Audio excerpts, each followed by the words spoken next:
Hello and welcome. You're on to ACNN News on the Hour. On the news,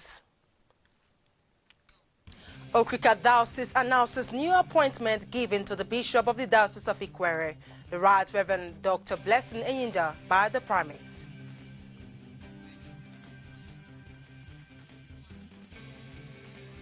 Anglican Bishop of the Diocese of Amici, the Right Reverend Ephraim Ikako, charges clerics to hold on the ministry of faith with a clear conscience.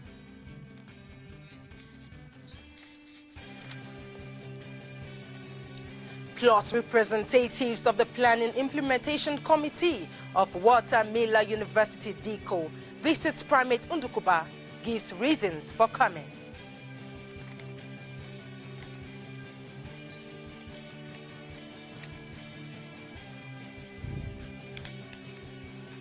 New appointment is top on the news as the Primate of the Church of Nigeria, Anglican Communion, the Most Reverend Henry Ndukuba, has appointed the Bishop of the Diocese of Ikwere, the Right Reverend Dr. Blessing Eyinda, as the Supervising Bishop of Okrika Diocese, with effect from Tuesday, 18th August 2020, when the seat becomes vacant upon the retirement of the Diocesan Bishop Tubokosime Robinson Abere at 70 years.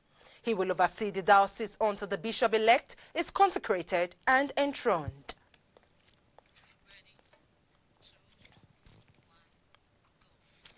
We cross over to Abuja, where the Anglican Bishop of the Diocese of Oji River, the Most Reverend Amos Madu, has spoken on the lessons and effect of coronavirus pandemic. Speaking with ACNN News correspondent Wane Ogechuku in Abuja, the cleric opined that the lessons and effect of COVID-19 on nations, churches and individuals cannot be overemphasized. The issue of COVID-19, for me, I see it as God speaking to the entire world or the global village in a very powerful way that nobody can deny that something is happening. So God is saying something. Are we listening? So a situation where all that people have been clamoring for were grounded. God is saying that I'm in charge. No matter what men are thinking, I'm in charge of the world. No matter what people feel or say. The wonderful thing about it is that the virus is not seen, but everybody is afraid of it. I'm coming from a rural setting, so my own situation is very different. We didn't have the video and the technology to do the service online. We didn't have to communicate through the television and the rest of them as others in the town did. So people managed to worship, but it was a very big lesson that people should learn to do house fellowship, family worship, and the rest of them. Moving on to Anambra, the Anglican Bishop Diocese on the Niger, Anglican Communion, the Right Reverend Owen Wonkolo, has admonished Christians on the need to give out love at all times, as that will prove the kind of love one has for God. He made this known in his short sermon at the Calvary Chapel, Bishop's Court at Onitsha, where he reiterated that when people treat others with love, God is pleased. Taking his Bible reference from Acts chapter 27, 21 to 23, the bishop said, in this world, Christians are not living for themselves alone. Rather, they are living for God and others. Hence, the need to be conscious in rendering quality service.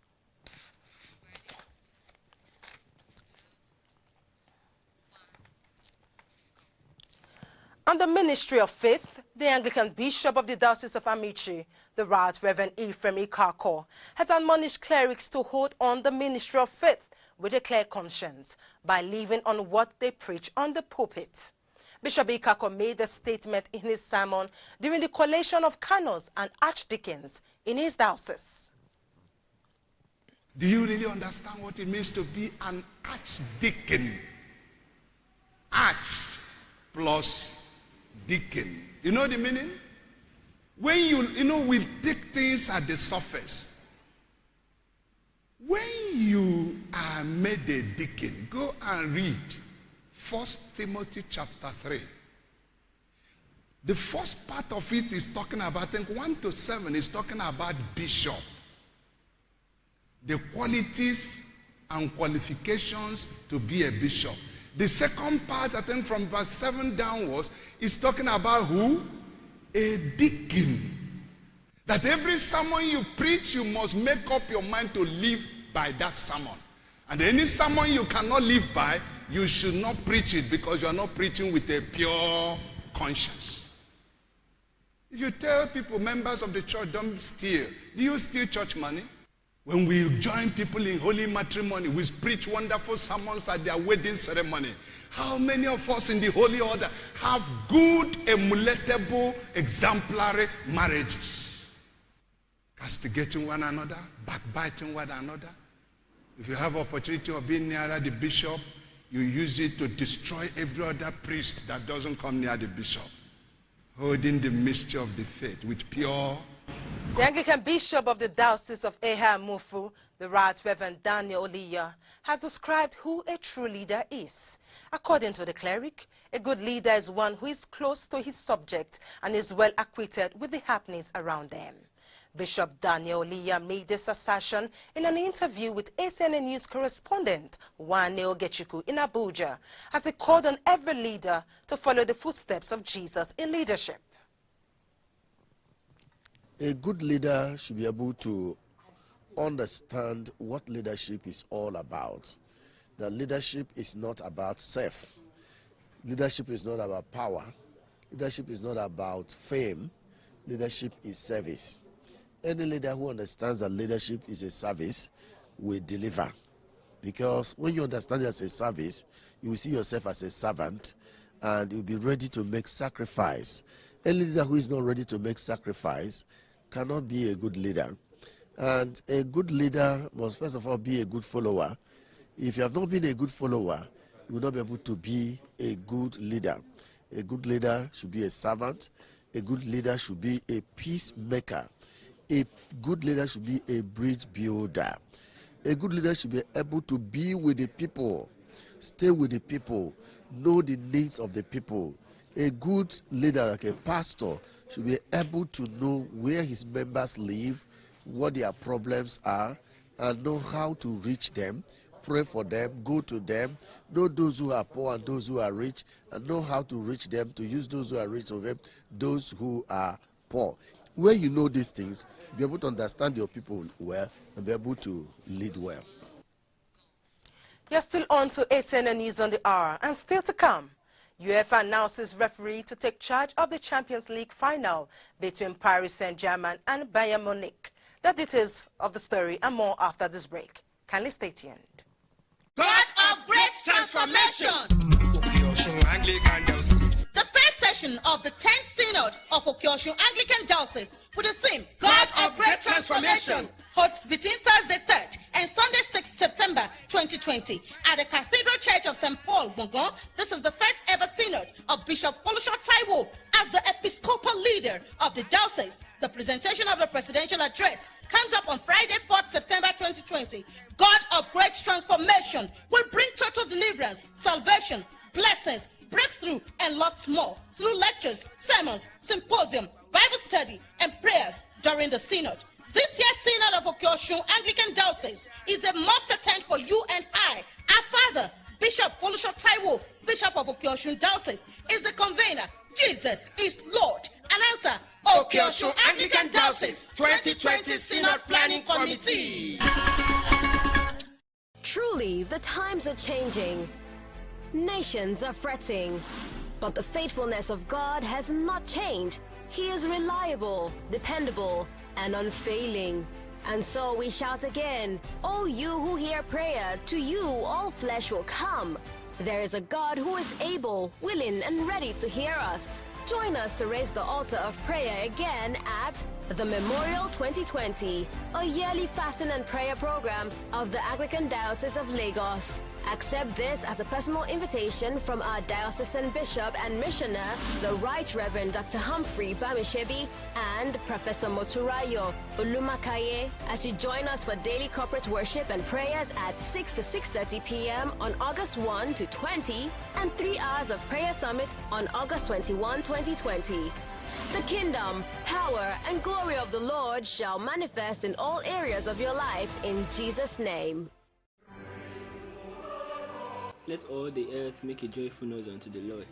The planning committee of the Synod for the Diocese of Osun North, under the leadership of our diocesan Papa and Mama, Right Reverend Abiodun Taiwo and Mrs. Tessie Omolara Olaoye, hereby announce the third section of our fourth Synod, holding at St. Mary's Anglican Church Ibayi, Osun State, on the 21st to 23rd of August 2020, with the theme, The Transformed Life, taken from Romans chapter 12 verse 2. You are also welcome to the official opening and launching of the Bishop's Address, which holds on Friday, the 21st of August at 11 a.m. at the same venue. Announcer, Venerable James Adisa Oladende, Synod Clerical Secretary. Be there, you will be richly blessed. Welcome back. If you just joined us, you're watching ACNN News on the Hour. For more on our top stories, please visit our website at acnntv.com or our social media platforms on facebook.com or youtube.com/ACNNTV. To be up to date with our news and other programs, download the VM Africa app from Android and iOS stores. And you can also advertise your goods and services on ACNNTV. On courtesy visit, some representatives of the Planning Implementation Committee of Watermiller University, DICO, visited St. Matthias House, Gudu District in Abuja to congratulate the primate, the Most Reverend Henry Ndukuba, on his election to the primacy of the Church of Nigeria and to brief him on the journey so far about the university development. Speaking in an interview with ACNN News correspondent Uzubechi Frank after the meeting, the chairman stated the outcome and essence of the meeting. This committee is Planning and Implementation Committee of the proposed Watermiller University in Diko, in Niger State. Because it is faith-driven in terms of religious inclination, it is the committee and the project is an Anglican-based innovation. Therefore, we thought there was need for us to come and see the primate. First and foremost, to congratulate him for his office and to also brief him on the journey so far about the university development. That is the purpose of this visit. It was very refreshing, very reassuring, and the primate had given his 100% support to the project, and assistance will be given from time to time.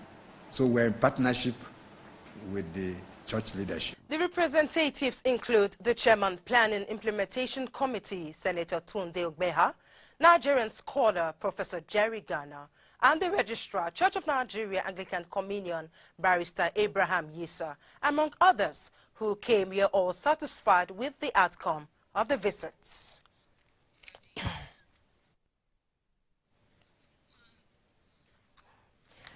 On the foreign scene, a coalition of more than 2,700 high-profile evangelicals spanning the fields of science and religion through a non-profit organization named BioLogos have signed on a statement titled A Christian Statement on Science for Pandemic Times, which warns against the politicization of the new coronavirus and urges Christians to take appropriate action against it, including taking a vaccine when it's ready.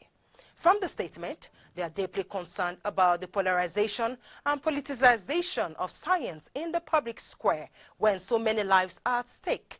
The word science has become a weapon in the culture wars. Scientists are vilified and their findings ignored, while conspiracy theories go viral. Sadly, Christians seem just as vulnerable to these trends. The coalition noted that thoughtful Christians may disagree on public policy in response to the coronavirus, but should consequently be at alert not to ignore clear scientific evidence. Biologos was founded by U.S. National Institute of Health Director Francis Collins, a devout Christian geneticist, and his wife, to foster discussions about the harmony between science and biblical faith. Collins was honored earlier this year with Templeton Prize, a financial award of $1.3 million for his storied career using science to advocate for the integration of faith and reason.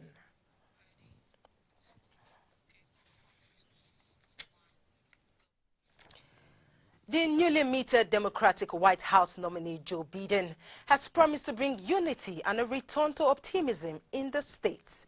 Democratic White House nominee Joe Biden, speaking in his hometown of Wilmington, reflected the enormity of the shutdown that has overturned life across the United States in the battle against the deadly coronavirus, urging them to entrust him with the presidency as it's time for the people to come together and make U.S. better.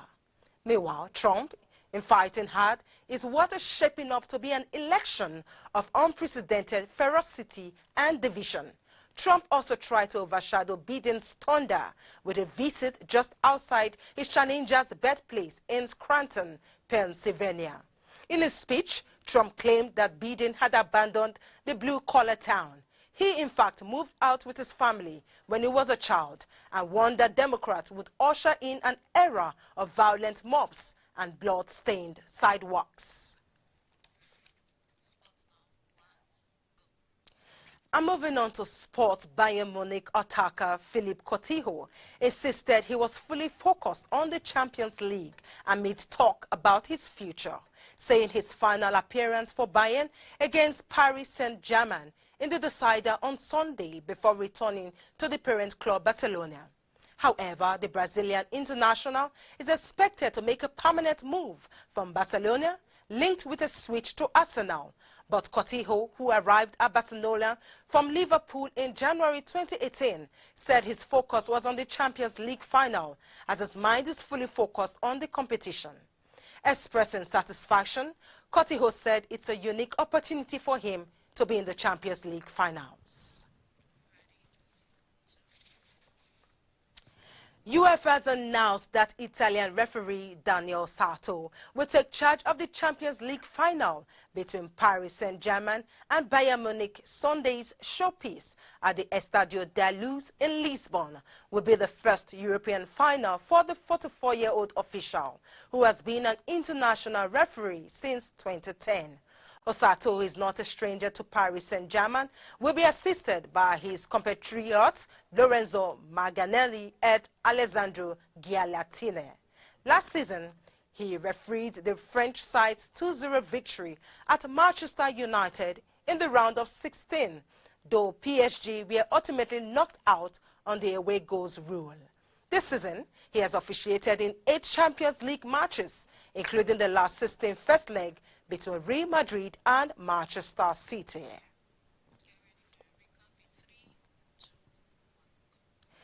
This is the news on the hour, a recap of the major stories. Okrika Diocese announces new appointment given to the Bishop of the Diocese of Ikwere, the Right Reverend Blessing Eyinda, by the primate.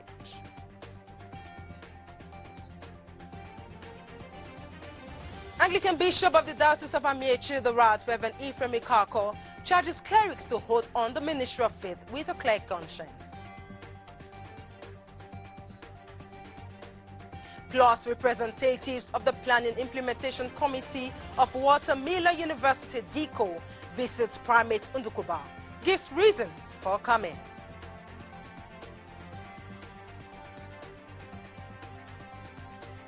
And so that's all we have time for on the news. We want to thank you so much for watching. I am Phoebe Aguireyu. Do have yourselves a lovely weekend. God bless.